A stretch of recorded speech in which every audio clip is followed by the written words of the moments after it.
फिर क्या हुआ, वह भी आप कृपा करके मुझसे कहिए, क्योंकि भगवान शंभु के सुंदर चरित्रों को सुनने की मेरी बड़ी ही अभिलाषा है। ब्रह्मा जी बोले, हे नारद, जब शिव जी अपने स्थान को चले गए और ब्रह्मा भी अंतर्ध्यान हो गए, तब दक्ष ने कंदर्प से कहा, हे कंदर्प, तुम्हारे ही समान गुण वाली मेरी पुत्री को तुम पत्नी के रूप में ग्रहण करो। ऐसा कहकर दक्ष ने अपनी देह के पसीने से एक स्त्री को रति नाम से प्रकट करके उसे कंदर्प के आगे खड़ा कर दिया। दक्ष की उस परम सुंदरी कन्या से विवाह करके काम बड़ा प्रसन्न हुआ। उस समय काम आनंद के कारण ब्रह्मा जी के दिए हुए शाप को भूल गया और मोहित होने के कारण दक्ष जी से भी कुछ भी ना कह सका। उस समय महान सुखदायक आनंद उत्सव हुआ, जिससे अपनी कन्या को प्रसन्न देखकर दक्ष भी बड़े प्रसन्न हुए। ओम नमः शिवाय। ओम नमः शिवाय। उसके पश्चात भगवान शंकर अंतर ध्यान हो गए, ब्रह्मा जी ब्रह्मलोक को चले गए। तो दक्ष ने अपने पसीने से संध्या नाम की एक दूसरी पुत्री पैदा की और पैदा करके कामदेव को के साथ विवाह रच दिया। विवाह रचने के बाद दोनों पति पत्नी प्रेम के साथ रहने लगे। बोलो शंकर भगवान की जय। सूत जी बोले, ऋषियों, जब ब्रह्मा जी ने इस प्रकार कहा, तब नारद जी बोले, हे ब्रह्मा जी, जब आप अन्य सभी महान देवता तथा दक्ष प्रजापति भी अपनी पुत्री संध्या को काम के अर्पित करके चले गए, तब संध्या ने क्या किया? तत्वेदता ब्रह्मा जी बोले, हे नारद, अब तुम संध्या के चरित्र को सुनो, जो पहले संध्या नाम से मेरे ही मन में पैदा हुई और फिर तप करके अपना शरीर त्याग अरुंधति नाम से प्रसिद्ध हुई। उसे मेघा अतिथि ने उत्पन्न किया था और वशिष्ठ जी ने पत्नी के रूप में उसे ग्रहण किया था। नारद जी ने पूछा कि उसे मेघ अतिथि ने कैसे उत्पन्न किया और वशिष्ठ जी ने उसे कैसे ग्रहण किया। यह सब अरुंधति के सुंदर चरित्र मुझे सुनाइए। ब्रह्मा जी ने कहा, जब मैं काम को शाप में अंतर्ध्यान हो गया और शिव जी भी चले गए, तब अमर्ष को प्राप्त होकर मेरी पुत्री ने सोचा कि भला मुझसे बढ़कर पापनी और कौन है, जिसे देखकर पिता और भ्राता भी काम की इच्छा करते हो। अतः मैं स्वयं ही इस पाप का प्रायश्चित करूंगी। मार्ग से मैं अपने को अग्नि में जला लूंगी और ऐसी मर्यादा स्थापित करूंगी, जिससे कि संसार में जन्म लेते ही मनुष्य इस प्रकार से कामी ना हो। मैं तब की कठिन मर्यादा की स्थापना कर शरीर त्यागूंगी। ऐसा विचार कर संध्या चंद्रभागा नदी के तट पर स्थित चंद्रभाग पर्वत पर चली गई। तब मैं अपनी पुत्री को श्रेष्ठ पर्वत पर तपस्या के लिए गई हुई जानकर अपने संयमात्मक पुत्र वशिष्ठ से बोला, हे पुत्र वशिष्ठ, तब के लिए गई हुई पुत्री तपस्वी संध्या को तुम जाकर भली प्रकार दीक्षा दो। संध्या चंद्रभाग पर्वत के लाल सरोवर के निकट बैठी हुई थी। उसके पास पहुंचकर वशिष्ठ जी ने आदर पूर्वक पूछा, हे भद्रे, तुम किसकी कन्या हो और इस सरोवर पर क्या करने आई हो? यदि मैं छिपाने योग्य ना हो तो मैं सुनना चाहता हूँ। वशिष्ठ जी को देखकर संध्या ने प्रणाम किया और कहा कि मैं इस निर्जन पर्वत पर तप करने आई हूँ। यदि आप योग्य समझे तो मुझे उपदेश करें। वशिष्ठ जी ने फिर कुछ भी नहीं पूछा, क्योंकि वे सब कुछ जानते थे। तब संध्या जी वशिष्ठ जी ने भक्त वत्सल शिव जी का स्मरण कर कहा, अच्छा तो तुम अब परम आराध्य शिव जी को धारण कर उन्हीं का भजन करो, इससे तुम्हारे सभी मनोरथों की पूर्ति होगी। ओम शंकराय नमः। ओम अंत में लगा कर मौन होकर तप करो और मैं जैसा कहता हूँ उसके अनुसार मौन होकर ही स्नान तथा शिव जी का पूजन करो। केवल जल का आहार और कुछ नहीं। निसंदेह तुम्हारी तपस्या पूर्ण फलदायक होगी, क्योंकि तुम्हारे मनोरथों को शीघ्र ही पूर्ण करेंगे। वशिष्ठ ने वहां बैठकर संध्या को तप की सब क्रियाएं बताई और फिर वहीं अंतर ध्यान हो गए। और शंकर भगवान की जय। वृंदावन बिहारी लाल, राधा कृष्ण भगवान की जय। ये चरित्र सूत जी कहते हैं, ऋषि पूछते हैं सूत जी कि जब संध्या के पास ऐसा हुआ, काम बसी दोनों हो गए, तो इसका दूसरे जन्म में यही रति नाम की पैदा हुई, काम से शादी हुआ। पर जिस टाइम पे पूछने जब काम बस दक्ष और दोनों हो गए, तो उसके बाद संध्या ने क्या किया, ये हमें कृपा करके आप बतलाइए। संध्या उस टाइम कहाँ चली गई, क्या किया उसने। अब सूत जी बता रहे हैं कि जब संध्या, जब ये सब शांति बैठ गए धिक्काने से भगवान शंकर के, दक्ष और ब्रह्मा जी, तो संध्या को बड़ा गिलानी हुई, बड़ी पछताई संध्या कि मैं ऐसी एक बेटी हूँ जिसके पैदा होते भाई और बाप दोनों काम के बस में हो गए। मैं बड़ी पापनी हूँ। अब इस पाप से मुक्त होने के लिए हमें क्या करना चाहिए। बड़ी लज्जा आई। संध्या ने विचार किया कि मैं अपने तप के द्वारा शिव जी को प्रसन्न करूंगा, उनसे वरदान मांगूंगा कि कोई भी लड़की जन्म लेते ही काम के बस में ना हो। उसकी बाद में मैं अपने शरीर को त्याग कर दूंगा। संध्या ब्रह्मापुत्री घर से निकली। ब्रह्मा जी ने पूछा, बेटी तुम कहाँ जा रही हो। संध्या ने कहा, मैं प्रायश्चित करने जा रहा हूँ कि संसार में कभी कोई भी अपनी बेटी को बाप भाई देख करके काम के रखते ना हो। उसके बाद मैं शरीर को त्याग दूंगा। मैं भगवान की तपस्या, शंकर की तपस्या करने के लिए जा रही हूँ। संध्या वहाँ से चल दी। नभाका नाम पर्वत पे जाकर के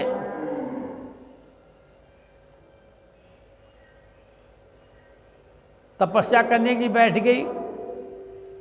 लाल सागर के पास नभाका नाम पर्वत है। पर्वत से साथ में लगा हुआ लाल सागर है। तो उसके पास जाकर के जब बैठ गई, इधर ब्रह्मा जी को बड़ी चिंता हुई कि बेटी तपस्या करने की चली गई, तप का ज्ञान भी नहीं है, तो कैसे तपस्या करेगी। उन्होंने वशिष्ठ जी को बुलाया और वशिष्ठ जी से बोला कि हे पुत्र, तुम जाके संध्या को समझाओ तपस्या छोड़ दे। अब हमें जो गलती होगी उसकी मैं एहसास कर रहा हूँ, क्षमा मांगता हूँ, वापस घर आ जाए, और अगर ना आए तो उसको सारी विधि से उसे समझाओ भगवान का तप करने के लिए। वहाँ से वशिष्ठ जी चल देते हैं। संध्या सुबह स्नान ध्यान करती, भगवान का स्मरण करती और शिव की आराधना करती। कुछ भी नहीं खाती हो, केवल वो जल पीकर के ही रहती है। जलाधारी पीकर के रह कर के भगवान शिव को ध्यान करती। शंकराय ओम नमः। क्यों मैं पहले भी आपको बताया है कि स्त्रियाँ ओम नमः शिवाय नहीं बस जपती हैं, नमः शिवाय जपती हैं। तो देखिए यहाँ पे जो संध्या है वो शंकराय ओम नमः इस मंत्र का जप करती है। जप करते हुए बैठ जाएगी आँख बंद करके। गुरु वशिष्ठ जी आ जाते हैं। गुरु वशिष्ठ जी कहते संध्या बेटी तुम आंखें खोलो। संध्या खड़े होकर के प्रणाम करती है ऋषि को और संध्या से कहते हैं कि संध्या तुम यहाँ अकेले में तप कर रही हो इस पर्वत पे, किसी आज्ञा से कर रही हो। संध्या हाथ जोड़ के विनती करती है कि हे गुरुदेव, हे वशिष्ठ जी, ऐसी लड़की को तो लज्जा आनी चाहिए, तुरंत मर जाना चाहिए, जिसको देखकर बाप काम के रक्त होगा, भाई काम रक्त हो गया हो। मैंने इसीलिए तय किया मैं अपना शरीर को त्याग कर दूंगा। इसीलिए मैं भगवान का ध्यान में बैठी हूँ शंकर जी की मैं तप करने के लिए। गुरु वशिष्ठ ने बहुत समझाया, संध्या नहीं मानी। तो गुरु वशिष्ठ ने कहा आप इस मंत्र का जप करो, ओम शंकराय नमः, इस मंत्र का जप करो आप। इससे भगवान भोलेनाथ प्रसन्न होंगे। ऐसा करके के वशिष्ठ जी बोले संध्या से कि तुम इसी मंत्र का जप करते रहो, भगवान शिव जी प्रसन्न हो जाएंगे और तुम्हें वर देंगे। वर देने के बाद में फिर कैलाश लोक की तुम्हें प्राप्ति होगी और फिर दूसरा जन्म तुम्हें मिलेगा। बस इसी कहने पे संध्या तपस्या करने के लिए बैठ गई है। उसके बाद में अब देखो शिव जी का वरदान देने के लिए संध्या को आ रहे हैं। ये कथा आगे के लिए सहायक जी बोलेंगे, फिर हम आपको विस्तार से भी बताएंगे। बोले शंकर भगवान की जय। ब्रह्मा जी बोले वशिष्ठ जी के चले जाने पर संध्या ने आसन लगाकर कठिन तप करना आरंभ किया। वशिष्ठ ने जैसा कहा था उसी के अनुसार उसने मंत्रों से भक्ति पूर्वक शिव जी का पूजन किया। शिव जी से चित्र लगाए उसको एक चतुर्युग व्यतीत हो गया। तब शिव जी ने आकाश में स्थिर होकर उसे अपना प्रत्यक्ष दर्शन दिया। तो संध्या ने मुक्त होकर आश्चर्य से नेत्र बंद कर लिए। शिव जी ने उसके हृदय में प्रवेश कर उसे ज्ञान और दिव्य वाणी तथा दिव्य नेत्र दिए। तब वह प्रसन्न हो शिव जी की स्तुति करने लगी। उसकी स्थिति सुनकर भक्त वत्सल शिव जी प्रसन्न होकर बोले, हे भद्रे, तुम्हारे उस तप और स्तुति से मैं अति प्रसन्न हूँ। जो चाहे वही वर मांग लो। तब महेश को बार बार प्रणाम कर प्रसन्न हो संध्या बोली, हे भगवान, यदि आप मुझे वर के योग्य समझते हैं और यदि मैं अपने पूर्व पापों से शुद्ध हो गई हूँ तो महेश्वर हे देवेश, आप मुझे यही वरदान दीजिए कि इस संसार से प्राणी उत्पन्न होते ही तुरंत कामी ना हो जाए। और दूसरा वरदान यह दीजिए कि यदि मैं तीनों लोकों में विख्यात और व्रत वाली हूँ तो मेरे समान दूसरी ना होवे। यदि मेरी फिर भी सृष्टि होवे तो वही कामी होकर ना गिरे। और हे नाथ, जो मेरा पति होवे वह अति कामी ना होकर मित्र के समान हो तथा मुझे जो काम भाव से देखे वह नष्ट अथवा नपुंसक हो जाए। तब शिव जी ने एवं वस्तु कहकर संध्या से कहा, भद्रे, अब से मैं मनुष्यों की 4 आयु किए देता हूँ।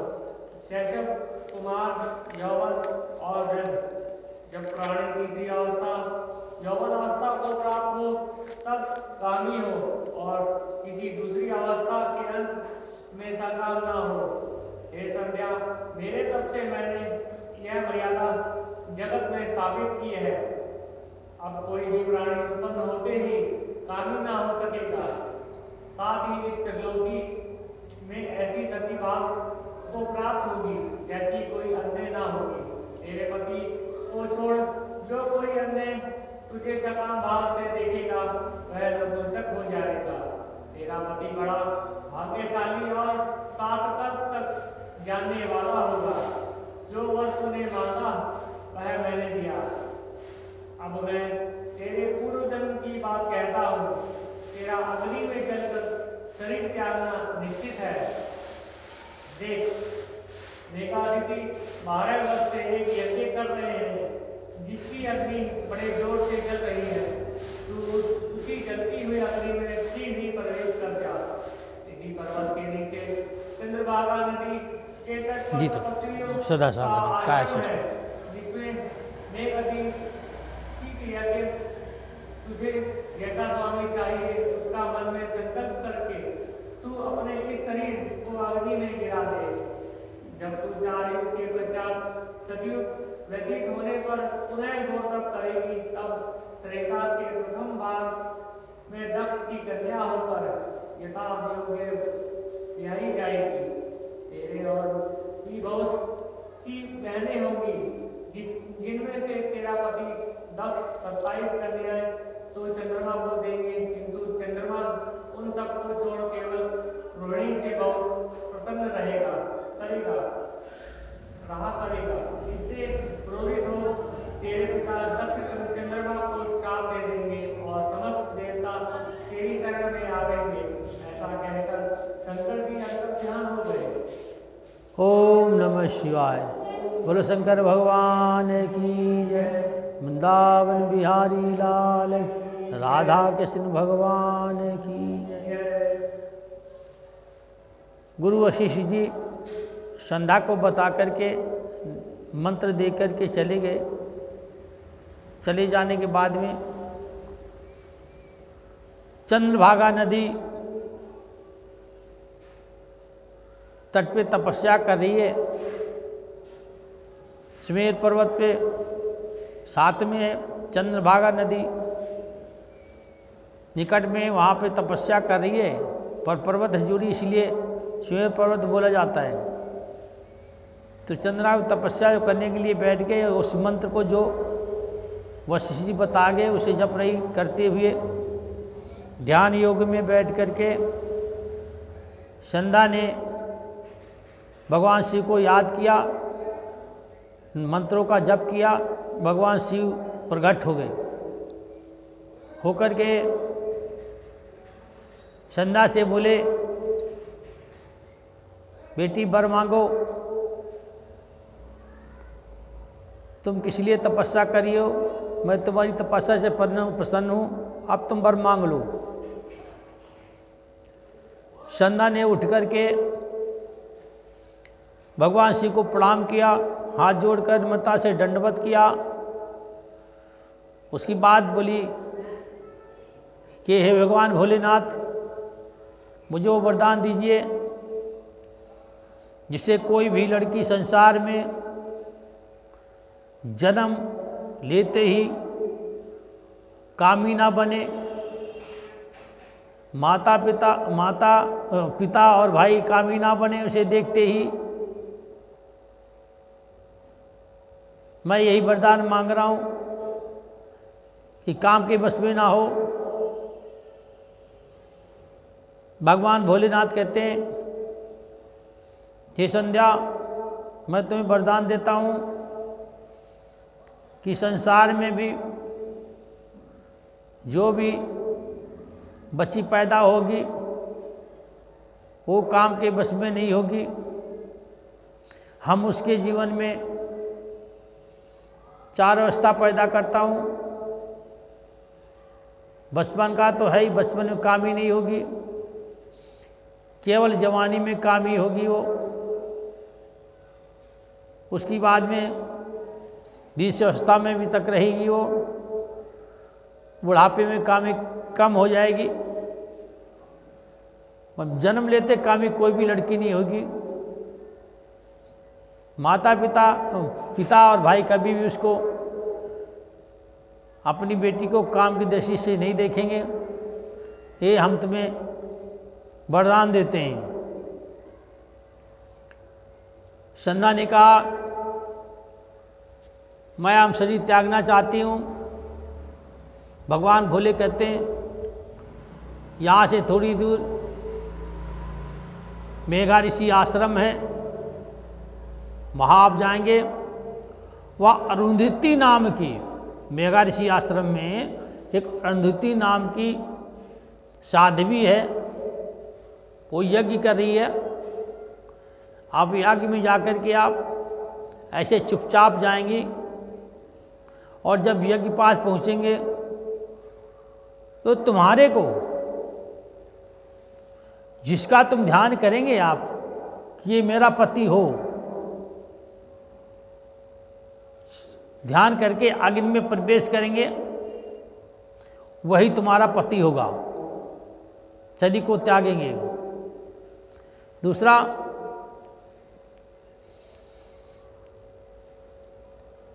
इस जन्म में आप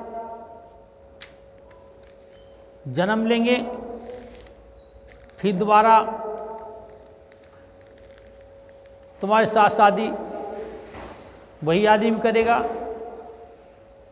जिसका तुम ध्यान करेंगे। तीसरा वरदान उसने मांगा कि मेरा जो पति हो ज़्यादा, तो काम के बस ज़्यादा ना हो, कामी ना हो, और मुझे कोई भी संसार में काम की दृष्टि से ना देखे, यह हमें वरदान दीजिए। भगवान भोलेनाथ ने कहा, ऐसे ही होगा। जो तुम्हें कोई दूसरा मर्द या कोई इस प्रकार देखेगा काम की दृष्टि से, तो तुरंत तो नपुंसक हो जाएगा। तुम रूपवती होगी, गुणवती होगी तुम।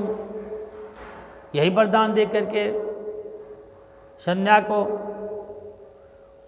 भगवान भोलेनाथ अंतर ध्यान हो गए। आगे देखिए संध्या ने क्या किया, वो हम आगे चरित्र में सहायक जी सुना रहे हैं।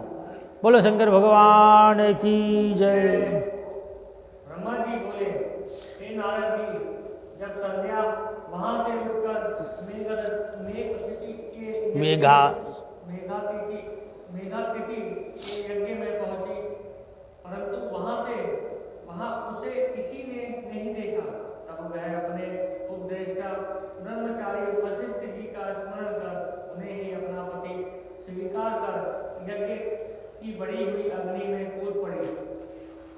शिव जी की कृपा से उसे कूदते हुए किसी ने नहीं देखा।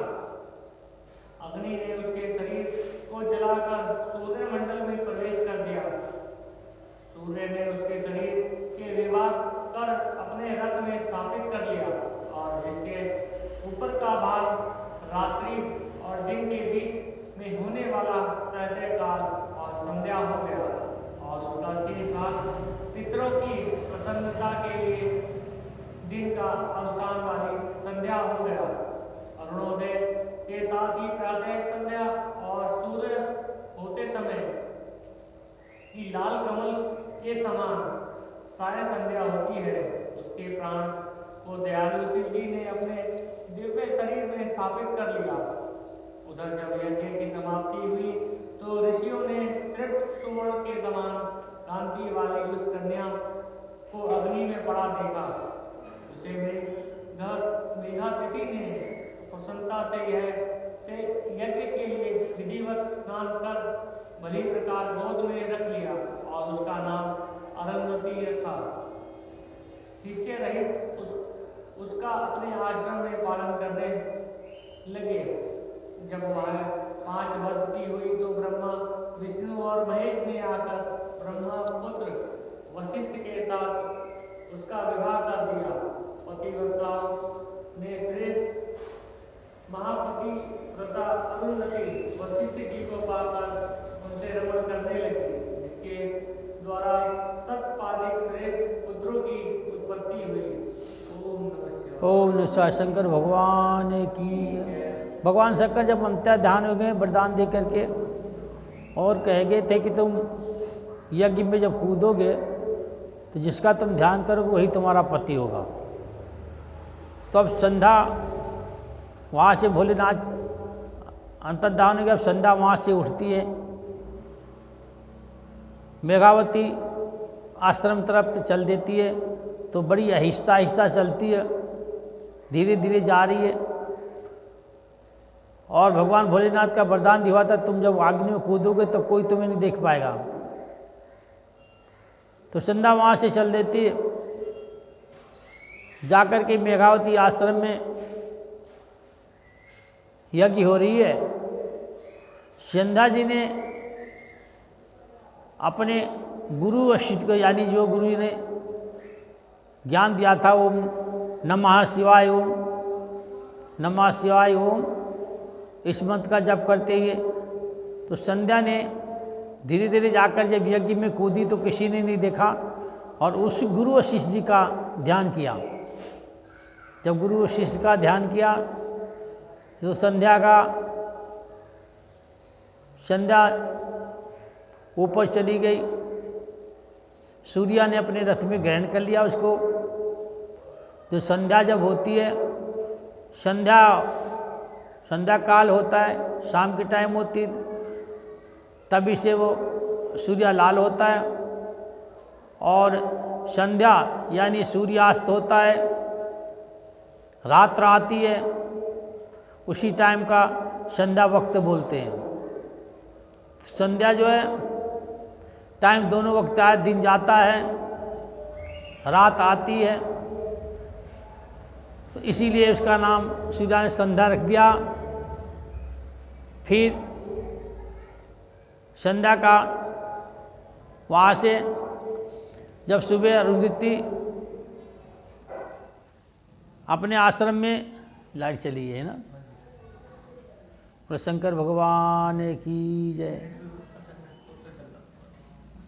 ये इससे नहीं चल रहा ना, इससे नेटवर्क भी चला गया। नेटवर्क चला होगा, चल रहा क्या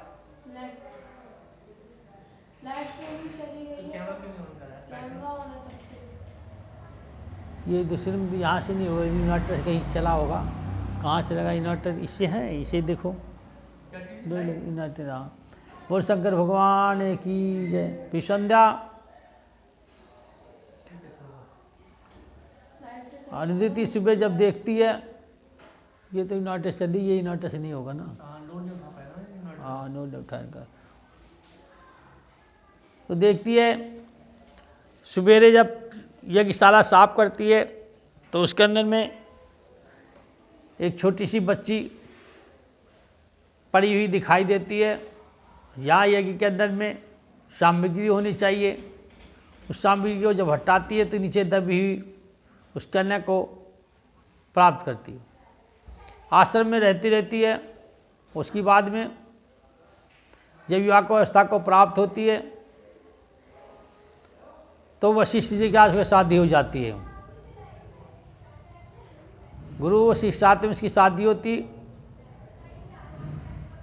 अपना जीवन यापन कर लेते हैं। बोलो शंकर भगवान की जय। इसका नाम अरुंधति हो जाता है संध्या का छोड़ करके। तो अरुंधति नाम की गुरु वशिष्ठ की पत्नी होती है। अपना जीवन उनके साथ में बिताने लगती है, जिसके द्वारा उनके 7 पुत्र की प्राप्ति होती है। बोल शंकर भगवान की जय।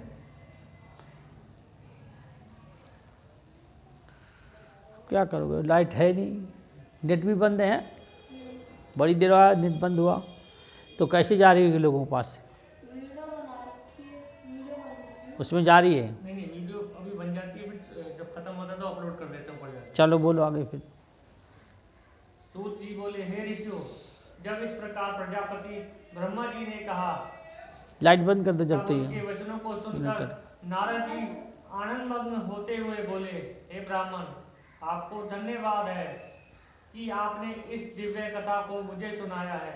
हे धर्मज्ञ, अब आप मुझे यह बतलाइए कि इसके आगे संध्या ने और क्या कब किया। सूत जी बोले, जब इस प्रकार नारद जी ने ब्रह्मा जी से पूछा तो उन्होंने कहा कि हे विपेंद्र, जब संध्या को देखने मात्र से शिव जी ने मुझे सृष्टिकर्ता को बहुत फटकारा था, तभी से मैं शिव की माया से मोहित हो उससे ईर्ष्या करने लगा। ईर्षा ईर्षा ईर्ष्या करने लग गया। इस चिंतन में लगा कि इसके विकार मैं इन्हें अवरुद्ध करूं। तब रति और मदन को देखकर मैं थोड़ा मजबूत हुआ। दक्ष आदि अपने पुत्रों के पास गया और उनसे बोला कि दक्ष, मारीच आदि अपने पुत्रों से कहा, तुमको ज्ञात है कि स्त्री को देखने मात्र से शिवजी ने मुझे बहुत धिक्कारा था, जिसके दुख से मैं आज भी दुखी हूँ। अतः जैसे भी हो महादेव स्त्री ग्रहण कर ले, तभी मुझे शांति आवेगी। नारद, मैं अपने पुत्रों से ऐसा कह ही रहा था कि उसी समय रति सहित कामदेव वहां आ पहुंचे। तब मैंने उसकी भी बहुत प्रशंसा कर कहा कि वत्स, अब तुम जगत के हित के लिए शिवजी को मोहित करो, तुम्हारे सिवा दूसरा उन्हें मोहित नहीं कर सकता। महादेव जी पर अनुराग करने से तुम्हारे शाप की भी शांति होगी और जगत का कल्याण भी, क्योंकि जब शिव जी को स्त्री का अनुराग होगा तब वे महादेव जी तुम्हें तार देंगे। नारद तब कहा कि वचन पालन कर शिव जी को मोहित तो अवश्य कर दूंगा, किंतु स्त्री का निर्माण तो आप ही करें। तब कंदर्प ने के ऐसा कहने पर अपने प्रजापति दक्ष इस चिंता में पड़ गए कि किसके द्वारा उन्हें मोहित करें। वे तो चिंताग्रस्त मेरी और उनकी श्वासों से सुरभित वायु निकली, उसने पुष्प समूह से भूषित वसंत उत्पन्न कर दिया, जिसकी पुष्पित कमल कांति पुष्पित ताम्र से नेत्र, संध्या के उदित चंद्रखंड सा मुख और सुंदर नासिका थी। तब ऐसे श्रेष्ठ को आविर्भूत हुआ देखकर मैं हिरण्य गर्भ मदन से कोमल वचनों में कहा कि हे मनमथ, तुम सर्वदा काम के सहचर हो, सब देवता तुम्हारी अनुकूलता करेंगे। यह रमण का हेतु होने से इसका नाम वसंत है और यह लोगों को रंजित करेगा। काम तुम अपने इन वसंत आदि सहचरों सहित रति को साथ लेकर शिवजी को मोहित करने का उपयोग करो। फिर पत्नी काम ने प्रसन्न हो मेरे चरणों में प्रणाम किया और शिव के स्थान को चला गया। ओम नमः शिवाय। शंकर भगवान की जय, वृंदावन बिहारी लाल की जय। अब सूत जी बोले कि हे ऋषियों, अरुंधति से तो शादी हो जाती है, उर्वशी जी की, उनसे पुत्र उत्पन्न हो जाते हैं। अब उनकी अब कहते मुझे बताओ इसकी बाद में फिर ब्रह्मा जी ने क्या किया। ब्रह्मा जी ने क्या किया? अब ब्रह्म कहते हैं, सूत जी बोलते ब्रह्मा जी को जब भगवान शंकर ने डांट मारी, फटकार मारी थी, इसी कारण से उसका बदले की भावना से ब्रह्मा जी भगवान शिव से ईर्ष्या करने लगे और ईर्ष्या करने के बाद उन्होंने कहा अपने बेटे को बुलाकर माई शस्त्रबाहु से कि बेटे, जब तक भगवान शंकर स्त्री प्रग्रहण नहीं करेंगे, गृहस्थ धर्म पर स्त्री प्रग्रहण नहीं करेंगे, जब तक वो गृहस्थ धर्म को नहीं पालन करेंगे, शादी जब तक नहीं करेंगे, तब तक हमें चैन नहीं पड़ेगा। उन्होंने मुझे स्त्री के मोह को देख करके बड़ा धिक्कारा था, मुझे बड़ी लज्जा आती है। इसलिए भगवान शंकर तो स्वयं तपस्या में बैठ गए हैं तो अब उनसे दुनिया का किसी का लेना देना नहीं है, समाधि में लीन है वो।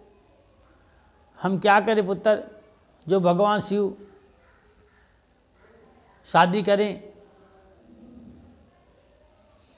ऐसा कह रहे थे।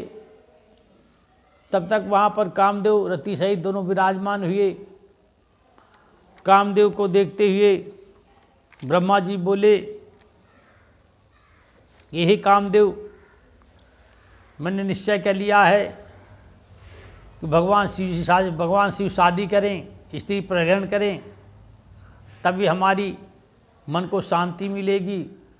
जब तक भगवान भोलेनाथ शादी नहीं करेंगे तब तक मेरे को शांति नहीं मिलेगी। तो अब मैं क्या करूं कि भगवान भोलेनाथ तो समाधि ले गए हैं, वो समाधि में कितने हजारों वर्ष गुजार देंगे, समाधि उनको टूटेगी नहीं। तुम ऐसा करो, भगवान भोलेनाथ की समाधि को भंग करो। जाकर के कामदेव ने बड़ी विनय की ब्रह्मा जी से। ब्रह्मा जी ने माने, कहा प्रभु भगवान शंकर क्रोधित हो गए तो हमें भस्म कर देंगे, उनकी हम तपस्या भंग करेंगे। ब्रह्मा जी ने वो समझाया। रति ने बहुत विनती की, कुछ भी बात नहीं मानी। वहाँ पे हाथ जोड़कर प्रणाम करके रति के साथ और बसंत ऋतु को भी साथ लेकर के दल बल के साथ भगवान शंकर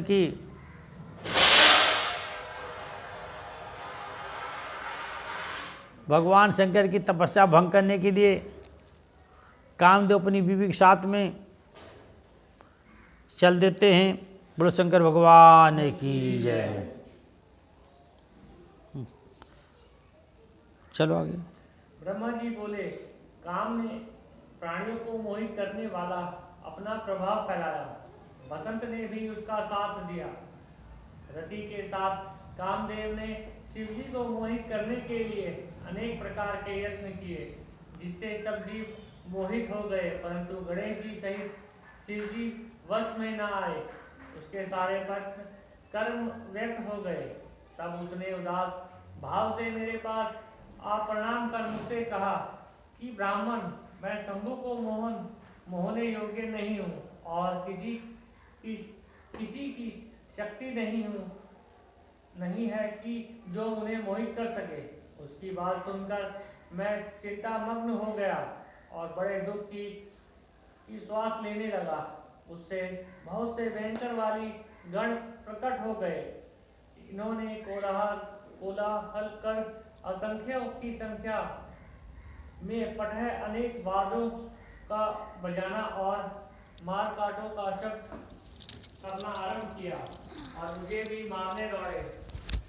तब वहाँ मेरे सम्मुख स्थित काम ने उनको कहाँ से उत्पन्न कर दिया, इनका क्या काम है और ये कहाँ रहे, ना हो तो इनको मेरे हवाले कीजिए। यह सुनकर मुझे ब्रह्मा ने उन्हें कर्म से नियुक्त कर दिया और काम से कहा कि ये उत्पन्न होते ही मारे करने लगे।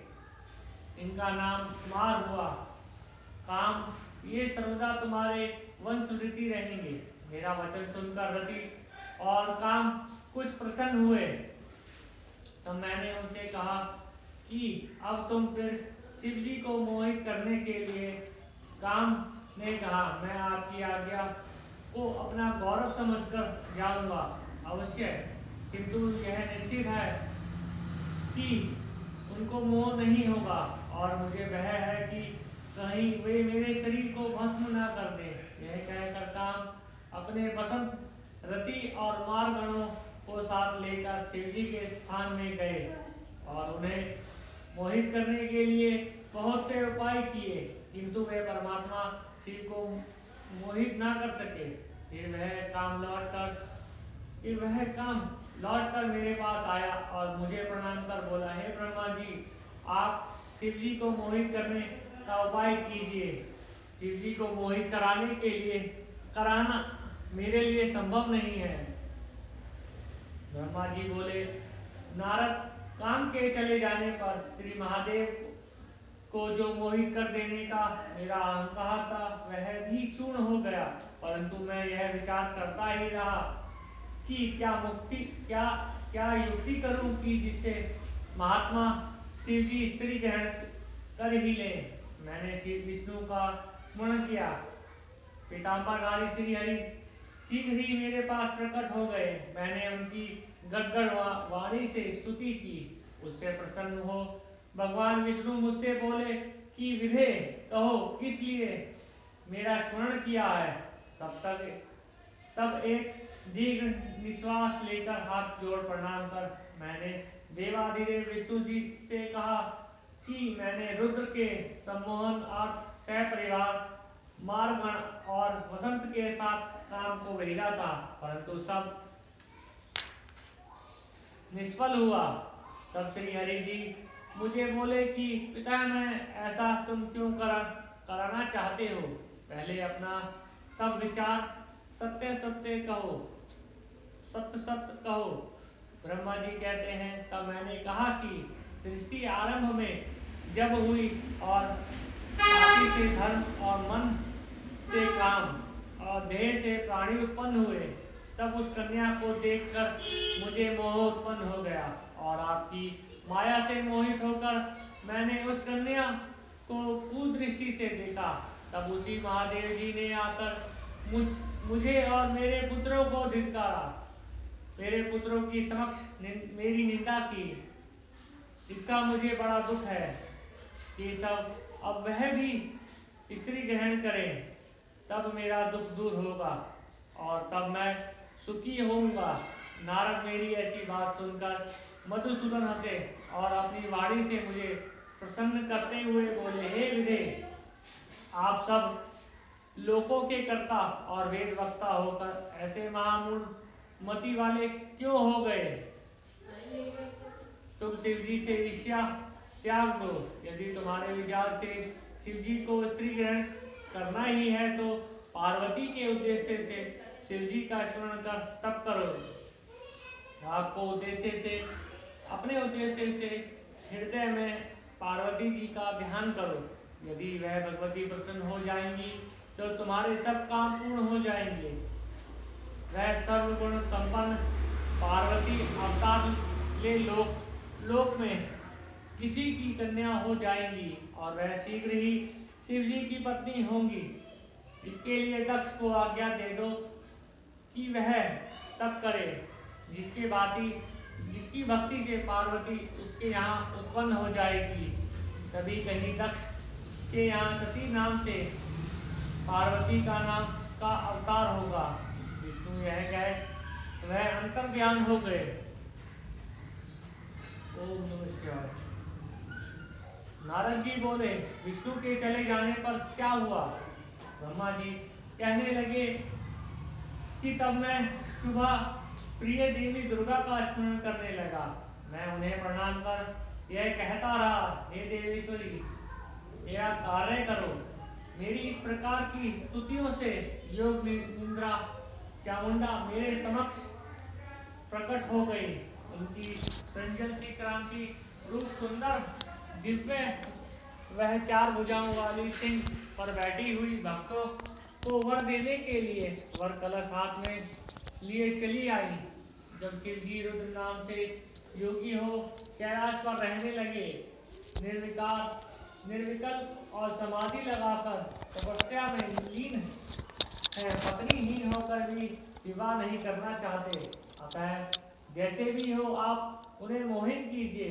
अपही दक्ष की कन्या बनकर उन्हें मोहित कर उसकी पत्नी बने। स्त्री के कारण ही तो शिव ने मेरी निंदा की। अब मैं देखना चाहता हूँ कि वे स्वयं ही कैसे स्त्री ग्रहण करेंगे। तुमको छोड़ क्या हमारे विष्णु आदि किसी भी उनको मोहने की शक्ति नहीं है।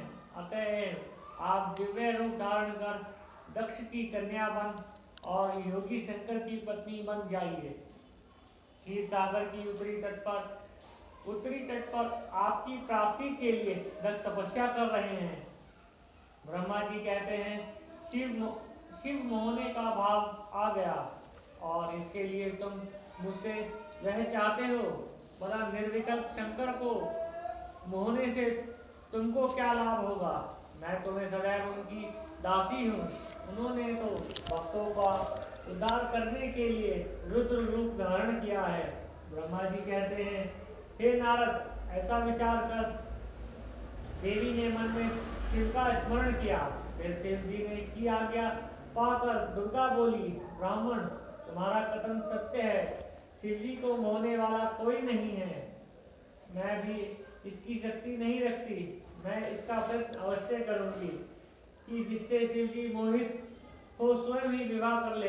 मैं सती का रूप धारण कर शिव जी की आज्ञा अनुवर्तनी होंगी। ऐसा कहकर जगदम्बिका शिवा अंतर्ध्यान हो गई। ओम नमः शिवाय। शंकर भगवान की जय, वृंदावन बिहारी लाल की जय। जब कामदेव भगवान शिव की तपस्या भंग करने के लिए चला, तलबल के साथ में बसंत की मदद लेकर के बसंत की मदद में गया, रति भी गई। तो वहाँ जाकर के जब भगवान शिव को नृत्य कर करके भगवान शिव की तपस्या भंग करने के लिए रति और कामदेव ने बड़ा नृत्य किया। वहाँ पे डोल डकाड़े साज बाजे के साथ में बसंत ने अपनी भी लीला फैलाई। हर प्रकार के सुगंधित पुष्प, जैसे अब आप कहते बसंत ऋतु आ रही है, होली से पहले बसंत ऋतु आती है, बसंत पंचमी से बोलते हैं, उसी बसंत पंचमी से बसंत ऋतु आती है। वो बसंत ऋतु में सभी फूल खिल जाते हैं, बाग बगीचे पेड़ पौधे सब हरे भरे हो जाते हैं। बसंत ऋतु के अंदर में एक से एक फूल खुशबू वाले हो जाते हैं। क्यों? उस टाइम पे बसंत ने अपना जो है बसंत फैलाया था शिव जी को, ताकि नाक के द्वारा खुशबू प्रवेश हो जाए और शिव जी की तपस्या भंग हो जाए।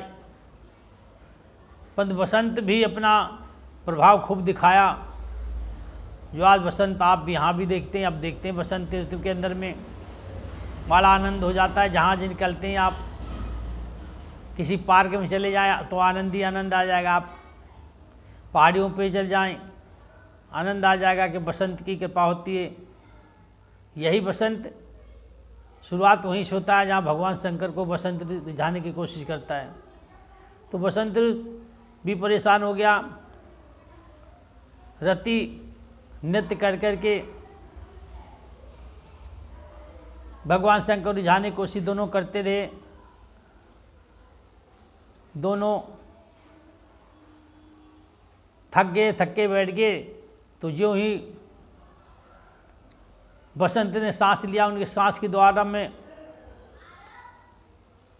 बहुत सारे गण पैदा हो गए और गण होकर के कोहला मचाने लगे भगवान शंकर की तपस्या भंग करने के लिए। पर शंकर भगवान टस से मट ना हुए, तपस्या में लेने गए। तब वो कहने लगे, हम अब कहाँ जाएं, क्या करें? उनको ब्रह्मा जी के पास भेज दिया, तुम ब्रह्मा जी के पास जाओ। वो सारे गण ब्रह्मा जी के पास पहुँच गए। फिर बसंत ऋतु ने पेड़ पे छुपकर भगवान शिव के पहला बाण मारा। भगवान शिव को असर न हुआ। फिर दूसरा मारा बाण की वर्षा, यानी काम ने अपने काम बाण मारे। 2 बाण मारे। जब तीसरा बाण मारा तो छाती को पार गया भगवान शिव की। तो कामवश भगवान शिव ने जो आँखें खोली, क्रोध लाल लाल बड़ी बड़ी आँखें, विकराल रूप भगवान शंकर का, और जो धार लगाई, कौन है जो मेरी तपस्या को भंग कर दिया है, मैं उसे भस्म कर दूंगा। इतना कहकर भगवान शंकर चारों तरफ देखने लगे। तो रति तो भग गई, साइड में खड़ी हो गई दूर जा कर के। तो भगवान शिव ने ऊपर जब देखा पेड़ के काम बाढ़ लिए बैठा है, तो उसी दृष्टि से काम को नीचे देखा, काम एकदम नीचे गिरा और जलकर भस्म हो गया। बोलो शंकर भगवान की जय। उसकी बाद में जब काम भस्म हो जाता है, रति अकेले रहती है। रति रोते हुए उधर जाती है, उसके पास में ब्रह्मा जी के पास में। तो ब्रह्मा जी आते हैं, रति को समझाते हैं। भगवान विष्णु भी समझाते हैं, उसको विष्णु के पास जाती है तो विष्णु भी समझाते हैं, धैर्य रखो, विधि का विधान का कौन टालता है। रति ने क्या करती है आगे आपको बताएंगे। रति अपनी पति की पोटली बना लेती राखी की, और अपनी पोटली बना करके कहती है हम इस पोटली का सती हो जाएंगे। तो भगवान विष्णु कहते हैं तुम चिंता मत करो, जब भगवान शंकर आपका जब शादी करेंगे तब आपका काम को आप जीवित हो जाएगा, तब तक आप थोड़ा इंतजार करो। रति अपनी पोटली लिए पति के साथ घूमती रहती है। उधर ब्रह्मा जी का विचार तो नित्य चलते रहता है बदला लेने के लिए। तो ब्रह्मा जी कहते हैं अपने बेटे दक्ष को बुलाते हैं, बुलाए दक्ष तुम जाकर के पर्वत पे तपस्या करो, माता भगवती को प्रसन्न करो, शक्ति को, और उससे वरदान मांगो कि भगवान शिव की आप अर्धांगिनी बनो, ताकि भगवान शंकर उनसे शादी करें। राजा दक्ष जाकर के तो पिता के कहने पे तपस्या करने पे बढ़ जाता है। माता शक्ति प्रसन्न होती है और आकर के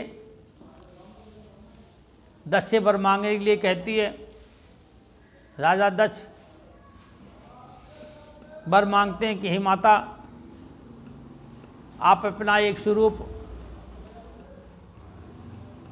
माँ पार्वती के रूप, काली का रूप, चामुंडा का रूप, कौशी का रूप, 9 रूपों को धारण करके एक रूप में माँ पार्वती के रूप में आप दक्ष की पुत्री बने, और दक्ष की पुत्री बनने के बाद राजा हिमांचल की पुत्री बने। क्योंकि राजा हिमांचल तपस्या करेगा, उसको हम पीड़ित करेंगे, उसकी आप पुत्री बने और शंकर संग ब्याह ही जाए। माता तुम्हारे सिवा कोई भी शंकर को, उनकी शक्ति को सहन नहीं कर सकता है। तुम ही हमारा कल्याण कर सकती हो, इस जग का भी कल्याण करती हो, इसलिए जगदम्बी जगदम्बा के नाम से आप प्रसिद्ध होगे। माता शक्ति दक्ष को वचन देकर के अंतर ध्यान होते। बोलो शंकर भगवान की जय। नारद जी बोले, देवी दक्ष कन्या कैसे हुई? ब्रह्मा बोले, नारद, रति ने दृढ़ता से 3000 दिव्य वर्षों तक नियम पूर्वक तप किया। तब दक्ष को जगदम्बा का प्रत्यक्ष दर्शन हुआ, वे कृतार्थ हो गए। उन्हें शिवा का दर्शन हुआ। शिव दक्ष के मनोरथों को पहले से ही जानती थी। उन्होंने दक्ष से वर मांगने को कहा। दक्ष ने देवी से कहा कि मेरी पूर्ण प्रवृत्ति स्वामी शंकर ने रुद्र नाम से ब्रह्मा के पुत्र रूप में अवतार लिए हैं और तुम्हारा अवतार नहीं हुआ है। तब शिव जी की पत्नी कौन हो? तुम ही उनको मोहित कर उसकी पत्नी बनो। स्वाति ब्रह्मा जी ने मुझे भेजा है। तब जगदम्बा ने दक्ष को वर दे दिया कि मैं तुम्हारी पुत्री के रूप में उत्पन्न होंगी और कठिन तप पर शिव की पत्नी बनूंगी। दक्ष को ऐसा वर देकर अंतर ध्यान हो गई। दक्ष अपने घर गए। ओम नमः शिवाय। ओम नमः शिवाय। माता पार्वती माँ शक्ति कहकर के अंतर ध्यान हो जाती है। तो जाकर के फिर राजा दक्ष हिमांचल को बुलाते हैं। हिमांचल को कहते हैं कि तुम माँ शक्ति की तपस्या करो और पुत्री का वर मांगो, माँ शक्ति तुम्हारे यहाँ विराजमान हो, ताकि शंकर साथ ब्याही जाए। राजा हिमांचल कहने पे दक्ष के तपस्या करने जाते हैं और तपस्या करते समय माता शक्ति को प्रसन्न करते हैं। शक्ति प्रकट होती है और दक्ष से बोलती है कि वर मांगो आप। राजा हिमांचल से कहती है वर मांगिए आप। तो राजा हिमांचल हाथ जोड़कर खड़े होते, प्रणाम करते, नम्रता से बोलते हैं, हे माता, आप हमारी पुत्री बने। शंकर जी योगी बन गए हैं, उनके साथ कोई शादी नहीं कर सकता है। तुम भगवान शंकर के साथ मेरी बेटी बन करके तुम शादी करो, ताकि शंकर जी गृहस्थ जीवन व्यापन करें, संसार का भला हो। हम संसार की भलाई के लिए ही मैं आपका आराधना की है। सृष्टिकर्ता ब्रह्मा जी के आदेश हैं के अनुसार मैंने तपस्या की है। आप जो हमारी बेटी बने और मेरे घर में आकर के मुझे सेवा का मौका दें, ताकि मैं सेवा करूं। माता शक्ति कहती है, हे राजा हिमांचल, हम तुम्हारे घर में जरूर आएंगे, परंतु एक नहीं है, हम कई रूपों में विराजमान होंगे तुम्हारे घर में आकर के। प्रकट होगा आकर के हम तुम्हारी इच्छा को पूरी करेंगे। ये वर दे करके वहाँ से शक्ति जगदम्बिका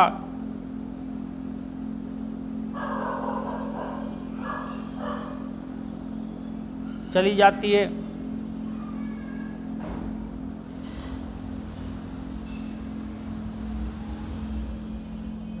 हम तो आगे बता दिया सारा कुछ, ये तो पीछे था, ये तो आगे था, ये आगे बताइए। दक्ष के घर में कुछ दक्ष होना नहीं चाहिए, यहाँ पे हिमांचल होना चाहिए। गलत लिखे देंगे, लिखने वाले पे छाप देते हैं आगे के लिए।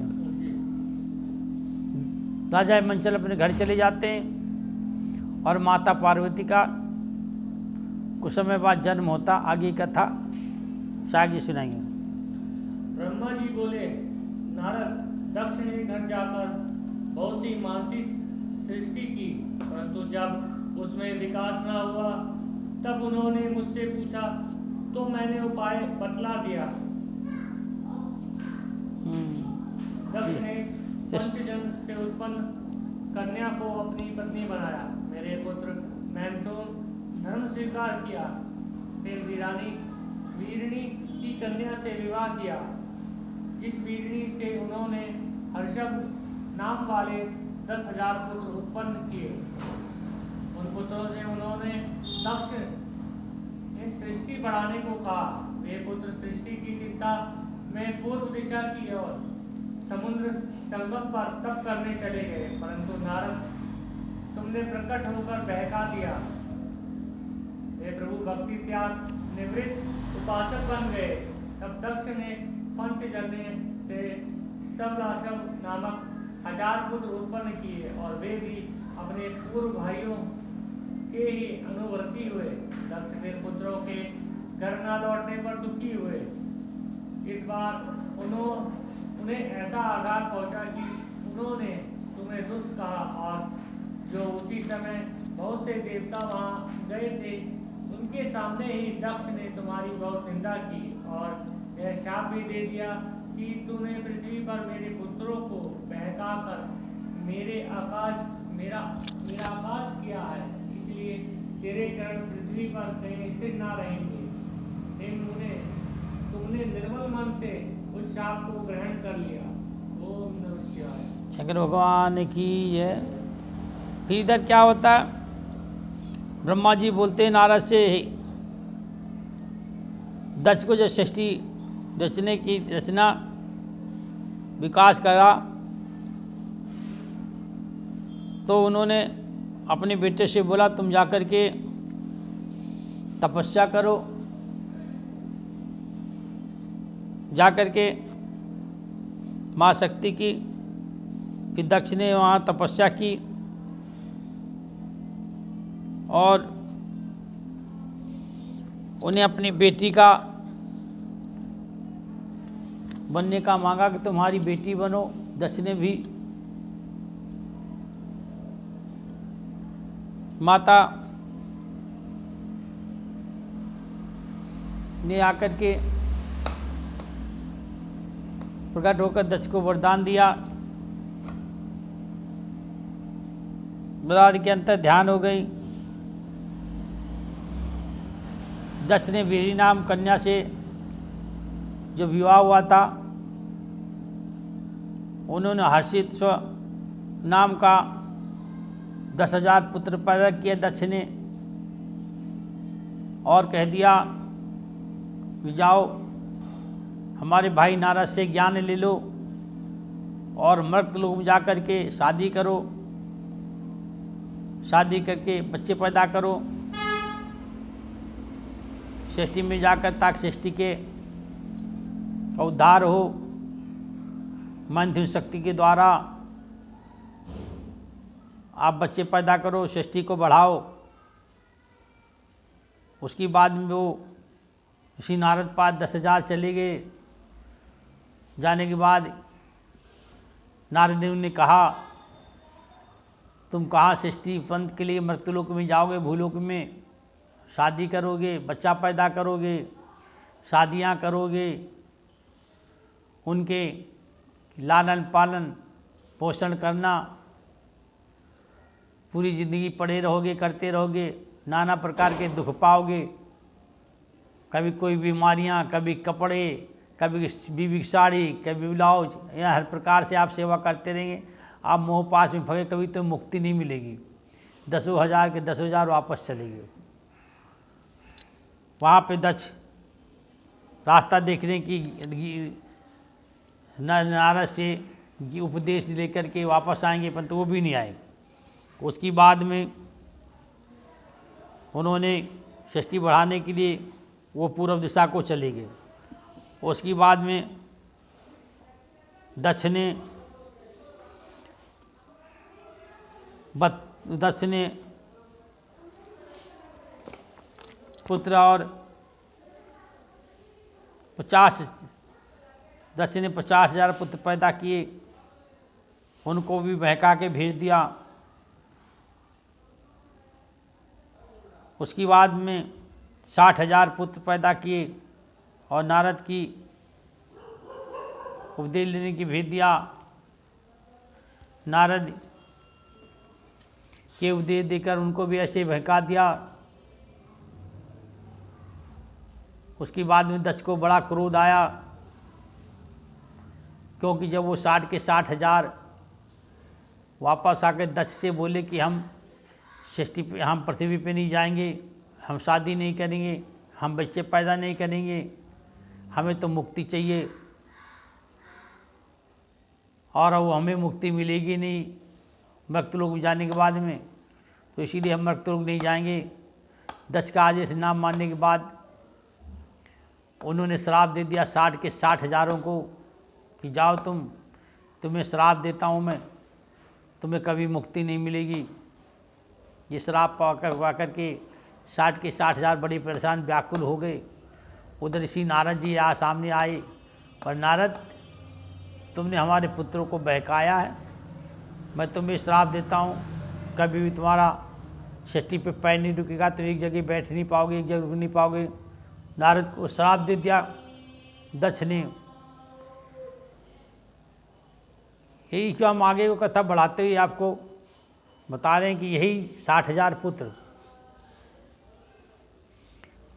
पृथ्वी में, वो 60,000 पुत्र जाके ब्रह्मा जी से भी अनुरोध किया, विनती की कि हमें तो मुक्ति चाहिए, मुझे मुक्ति दे दो। ब्रह्मा जी ने बोला दक्ष का श्राप है, हम आपको मुक्ति नहीं दे सकते हैं। भगवान विष्णु की शरण गए 60 के 60,000। तो भगवान विष्णु ने भी कहा हम आपको मुक्ति नहीं दे सकते, हम क्यों दक्ष का श्राप, तुम्हें दक्ष ने श्राप दिया वो सत्य ही होना है, आपको मुक्ति नहीं मिलेगी। उसके बाद गंगा मैया की बड़ी तपस्या की, गंगा माँ से विनती की 60 के 60,000 ने।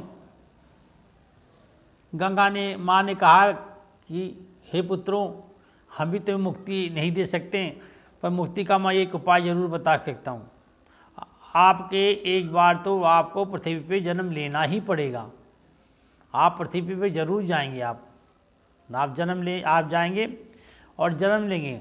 आप पृथ्वी जाओ, राजा सगर के यहाँ जाके आप 60 के 60 पुत्रों 60 के 60 पुत्रों अगर राजा सगर के यहाँ आके जन्म लो, और राजा सगर के यहाँ जब तुम जन्म लोगे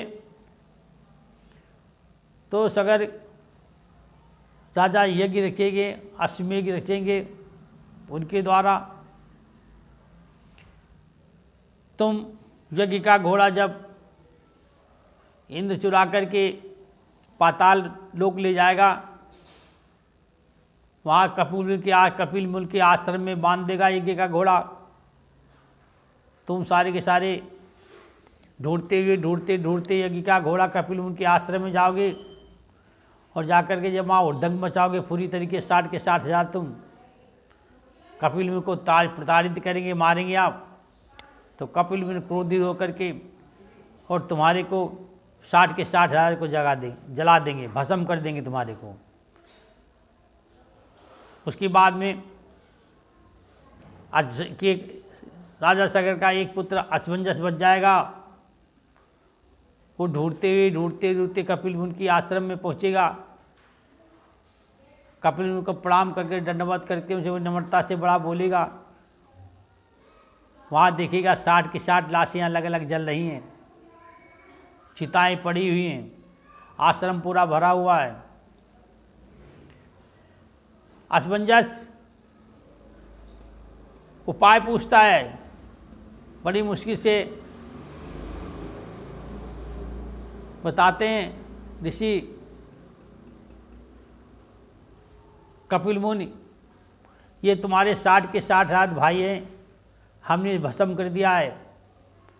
तो बड़ी नम्रता से पूछते हैं कि प्रभु इनका मुक्ति का कोई उपाय बताओ। तब कपिल मुनि बोलते हैं इनका मुक्ति के लिए तो जब गंगा जी पृथ्वी पे आएंगी, भूलोक में आएंगी और मेरे आश्रम तक गुजरेंगी, तब जाकर इनकी मुक्ति होगी। ऐसा कह करके असमंजस अपने पिता सगर के पास पहुंचता है। सगर वृद्ध होते हैं, जिसके 60,000 पुत्र एकदम जल जाएं। ओहो, क्या हालत उसकी होती। यहाँ अगर एक पुत्र मरता है तो माता पिता बड़े हाय करते हैं, परेशान हो जाते हैं, चिल्लाते फिरते हैं, कई कई साल तक याद करते हैं। यहाँ तो 60 के 60 भस्म कर दिए, 60 के 60 मर गए राजा सगर के पुत्र। जो गंगा सागर है ये राजा सगर के नाम से ही है, गंगा सागर। आप लोग नहाने जाते हो, गंगा सागर बोलते हो उसे, आप नहाने जाते हो, ये राजा सगर नहीं, वहाँ गंगा जी विराजमान है। असमंजस से कहते राजा सगर, अब हमारी परिवार कैसे चलेगा, हमारे परिवार में कोई बेटे भी नहीं रहा, आप अकेले रह गए, आप ऐसा करो शादी कर लो। असमंजस कहता हम शादी नहीं करेंगे, हमने तो भगवान से प्रेम किया, भक्ति करेंगे अलावा और हम कुछ नहीं करेंगे। राजा सगर सृष्टि चलाने के लिए शादी करते हैं तो दलीप पैदा होता है। दलीप के बाद में भगीरथ पैदा होता है। भगीरथ जब दलीप तपस्या करने के लिए जाता है तब कहती है गंगा माँ, बेकार व्यर्थ तपस्या कर रहे हो तुम, तुम्हारे से हम पृथ्वी पे नहीं आएंगे। तुम्हारा बेटा भगीरथ होगा, वो तपस्या करेगा, तपस्या करके तब भूलोक में आएंगे। यही कारण करते उसने फिर भगीरथ पैदा होता, तपस्या करता है। कहाँ पे करता है? गंगा गंगोत्री है, उसके ऊपर गौमुखी है, उस पर्वत पे जाकर पर्वत तपस्या करता है, गौमुखी में। वहीं से तपस्या करके गंगा जी प्रकट होती हैं और प्रकट होकर भगीरथ कहता मांगो, क्या मांग रहे हो? हाथ जोड़ के बोलता भगीरथ, मुझे अपने पूर्वजों को तारण करने के लिए माँ हमारे यहाँ विराजमान करो। वहाँ से गंगा माँ कहती है मस्त ऐसे होगा, आप आगे आएगा, इसलिए पीछे में चली गई। तो देखिए वहाँ से गंगा चलती हैं, गौमुखी आ जाती हैं, गौमुखी होते हुए उत्तरकाशी घूमते हुए यहाँ हरिद्वार में आके, अब कहाँ सीधे जाना था, हरिद्वार मुड़ जाती। हरिद्वार क्यों मुड़ जाती गंगा? इसीलिए मूर्ति वहाँ पर श्री हरि ने तपस्या की थी। जहाँ पे आप बोलते हो हरिद्वार में, यहाँ पे हरि तपस्या करे हरिद्वार में, इसीलिए हरि के नाम से हरिद्वार बनाया गया है। वहाँ विष्णु पद हैं, विष्णु जी के चरण हैं, उन चरण की वंदना करने के लिए गंगा मुड़ के गई। भगीरथ आगे चल रहे, फिर भगीरथ देख रहे रथ के ऊपर बैठे हुए, गंगा पीछे हराते हुए आ रही है। गंगा रुक जाती, पीछे भगीरथ देखते गंगा नहीं है, फिर मुड़ के थोड़ी देर इंतजार करते गंगा माँ कहाँ चली गई। गंगा घूम के जब घूमती फिर चक्कर लगा के तो आगे भगीरथ खड़े हुए देख लिया कि तब कहते हम यहाँ हरि के दर्शन छोड़ के कैसे जाते, इसीलिए हरि के चरणों में गए थे, इसीलिए इस जगह का नाम हरिद्वार होगा। और हरि पौड़ी बोली जाएगी, हरि पौड़ी बोली जाएगी। वहाँ से गंगा आगे चलती है, आगे जब पहुँच जाती है कपिल मुनि के आश्रम से बहुत दूर, थोड़ी दूर रह जाती है, तब वहाँ जनमोही नाम का एक ऋषि जी थी, उनकी कुटिया थी। वो सुबह सुबह शौच करने के लिए गए थे। उन्होंने देखा कि पीछे से बहुत तगड़े से पानी आ रहा, हराते हुए गंगा जी चलती, बड़ी हाहाकार मचाते हुए चलती हैं। जनमोही ने देखा, जनमोही जी ने कि मेरी तो कुटिया भी उड़ा देगी। उन्होंने शौच किया, शौच करने के बाद हाथ धो करके जो गंगा को आया देखा, तो उन्होंने गंगा को अंजलि में उठाया, पूरी गंगा को भर लिया। इसमें पहले भी तपस्या जब प्रसन्न हुई, इस कथा के अंदर थोड़ा रह जाता है, पीछे से लिए माफ़ी चाहता हूँ। बरदात देने के बाद गंगा ने कहा था हमारा बेग कौन संभालेगा?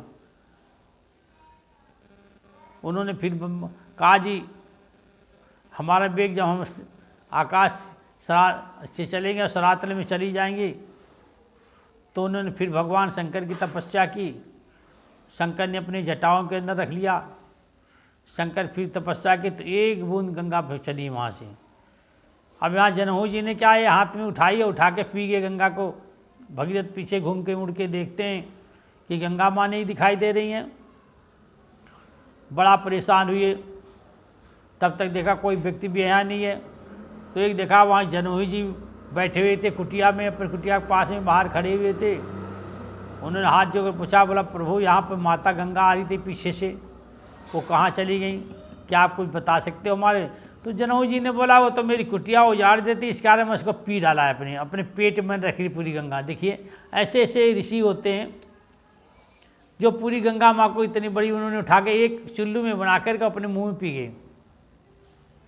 अब जनमोही जी जब पी जाते हैं तो कहते प्रभु हम तो अपने पूर्वजों को उद्धार करने के लिए ले जा रहे थे, अब हमारे पूर्वज कैसे उद्धार होंगे? तब बड़ी विनती करते हैं, हाथ जोड़ते हैं कि प्रभु हमारे पूर्वज कैसे उद्धार होंगे। तब जनमोही जी कहते अब मुँह से तो हम निकाल नहीं सकते, पेट में ने रख लिए, आप गंगा को तो हमारी जांघ से निकाल लो, मेरी जांघ फाड़ो, गंगा जी प्रकट हो जाएंगी। जनमोही जी ने के कहने से भगीरथ ने पैर में चाकू मारी, गंगा जी प्रकट हो गई, हाथ लगाने से निकलने लगी। और जनोई जी ने आज ये मेरी जंघा से गंगा निकली, इसी जनोही गंगा कही जाएगी। वाकापुल मुनि आश्रम के पहुँचते 60,000 के 60,000 कापुल के आश्रम में घूमे, घूम के सारे 60,000 जो सगर के पुत्र थे उनको मोक्ष मिली, और वहीं से भगीरथ भी गायब हो गए। आज तक गंगा भगीरथ को ढूंढती है, भगीरथ कहाँ है, आज तक भगीरथ नहीं मिले। जिस दिन भगीरथ मिल गए, उनके हाथ तक मिल जाएंगे भगीरथ के, वो गंगा पृथ्वी से अलोप हो जाएगी, गंगा नहीं रहेगी। और शंकर भगवान की, वृंदावन बिहारी लाल, राधा कृष्ण भगवान की। श्रीमन नारायण नारायण नारायण, भजो नारायण नारायण नारायण, जपो नारायण नारायण नारायण, जपो नारायण नारायण नारायण।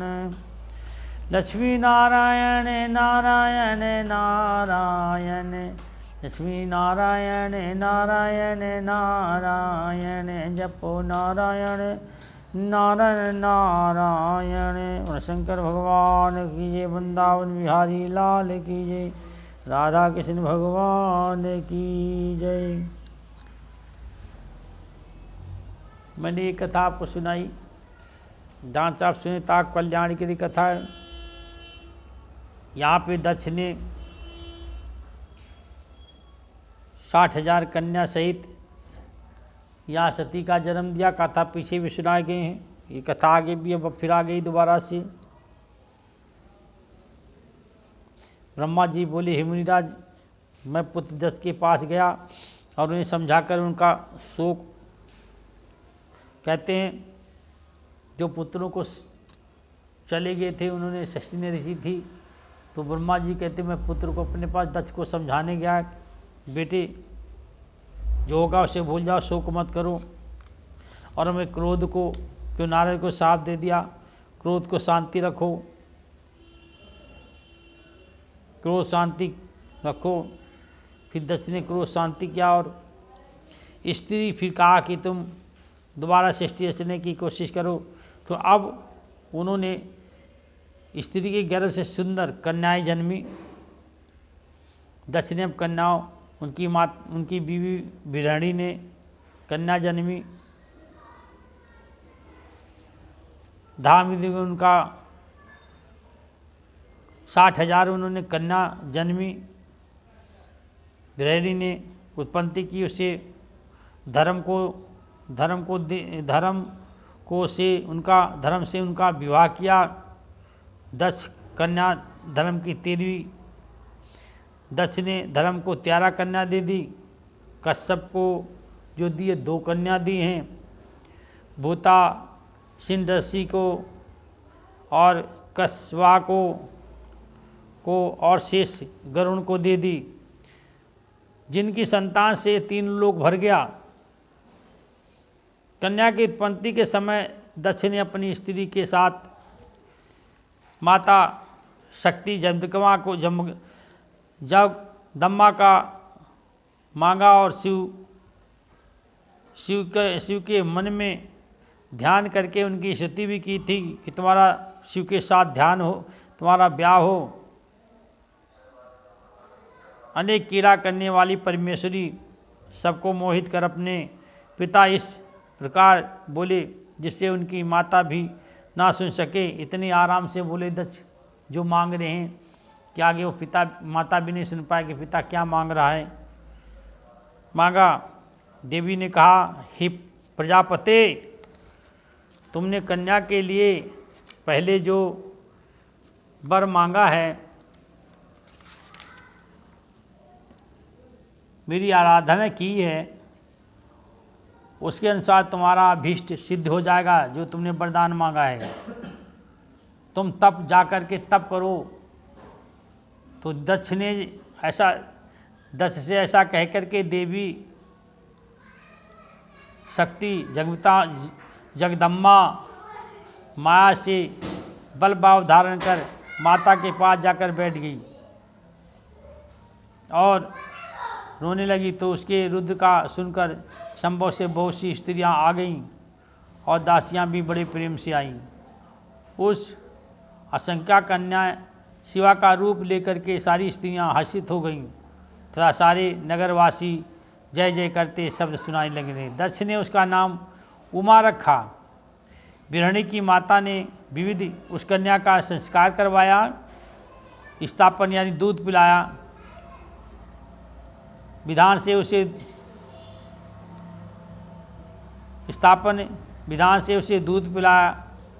माता बिरहणी के महात्मा दक्ष ने बड़े प्रेम से उसका नाम उस कन्या का लालन पालन किया। ओम नमः शिवाय, ओम नमः शिवाय। शंकर भगवान की जय, वृंदावन बिहारी लाल की जय। सती का तप करने के लिए जाना। यहाँ पे सती जो है तप करने जा रही है।